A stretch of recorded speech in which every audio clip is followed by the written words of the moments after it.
मैं हमेशा ज्योतिष के लिए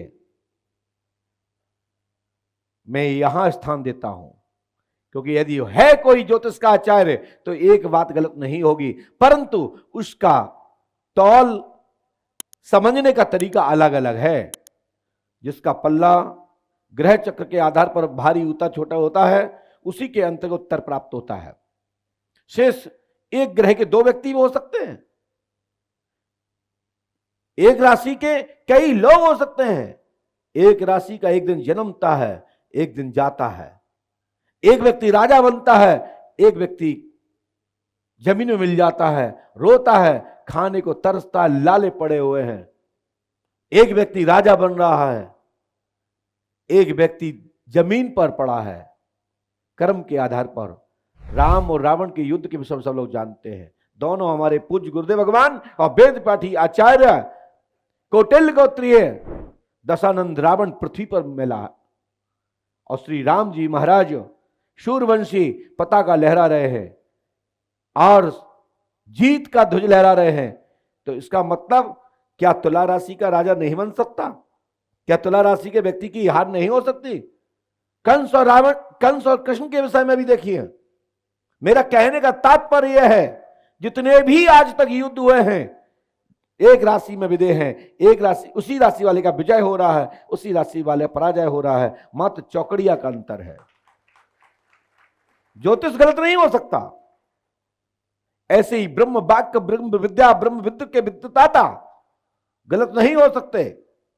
भगवान राम जी के राज अभिषेक के लिए परम पूज्य सदगुरुदेव भगवान ऋषि परंपरा में वशिष्ठ जी महाराज कहते हैं, राज अभिषेक का समय आ गया, शुभ अवसर है। कुछ ही दिन बाद, कुछ ही क्षण बाद निर्दूसर प्रस्ताव पारित होता है कि राम जी महाराज को वनवास दिया जाता है। तो क्या वो त्रिकालिक तो नहीं थे?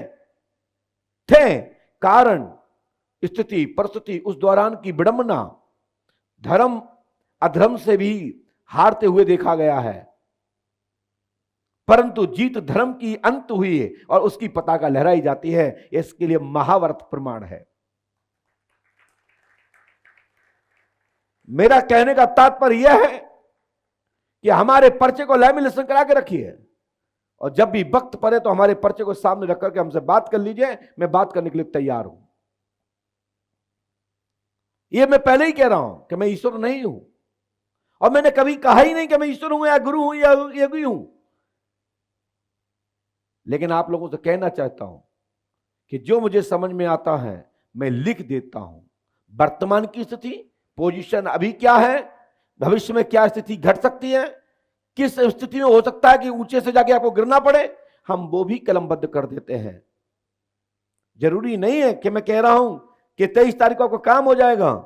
यदि लापरवाही करोगे, उस कर्म पंथ में चलोगे नहीं, घर बैठे रहोगे, प्रयास नहीं करोगे, तो सफलता नहीं मिलेगी। जो बेटा बेटी हमसे पूछने आते हैं, महाराज मैं परीक्षा में पास हो जाऊंगी कि नहीं हो जाऊंगी, हम कह देते हैं हो जाएंगे, और वो घरे जाकर रजाई ओढ़ के सो जाए, आए वो परीक्षा में ही ना बैठे, तो भाई साहब पास कहां से हो जाए? आप ही बताओ, हो जाएंगे क्या?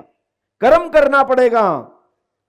विस्तृत मन उच्चाटित स्थिति को यदि आगे बढ़ोगे तो आशीर्वाद वहां फलीभूत होगा कि आप कर्म कर रहे हैं, सफलता नहीं मिल रही है, और जब आप उस कर्म पंथ की ओर आगे बढ़ेंगे, आपको रास्ता दिखाई नहीं दे रहा है, वहां गुरु आशीर्वाद सामने आ जाएगा, आपको प्रकाशित कर देता है, वो प्रकाश दे देता है आपको, विस्मित बुद्धि को, याददाश्त को, आपको माइंड को चैतन्य कर देता है कि इसका उत्तर यह है। यह गुरु कृपा है। गुरु कृपा से, स्वयं के किए हुए कर्म से सफलता प्राप्त होती है। मैं निरंतर यही बात बोलता हूं। जहां दैहिक दैविक भौतिक ताप आदि संकट निवारण श्री हनुमान पंच अखाड़े के माध्यम से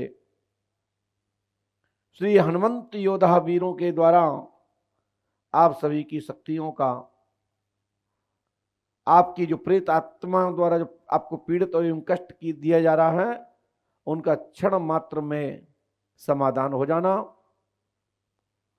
यदि सामूहिक डाला है, बड़ा डाला है, तो 1 मास, 2 मास, 3 मास, 6 मास के अंदर संपूर्ण आपके डाले को समाप्त, तो आंगामी तांत्रिक जो भी आपका पूर्व में जो परेशान करता चला रहा है, उन सभी की तंत्र विद्या की भी नष्ट दरबार से रुकने मात्र से अमुक व्यक्ति की बात की हुई क्रियाएं, सिद्ध की हुई क्रियाएं, बस में किए हुए निष्ठ क्रियाएं, पांडुकर धाम में रुकने वाले भक्तों की, अमुक परेशान करने वाले व्यक्तियों की सभी विद्याएं भी खत्म हो जाती हैं।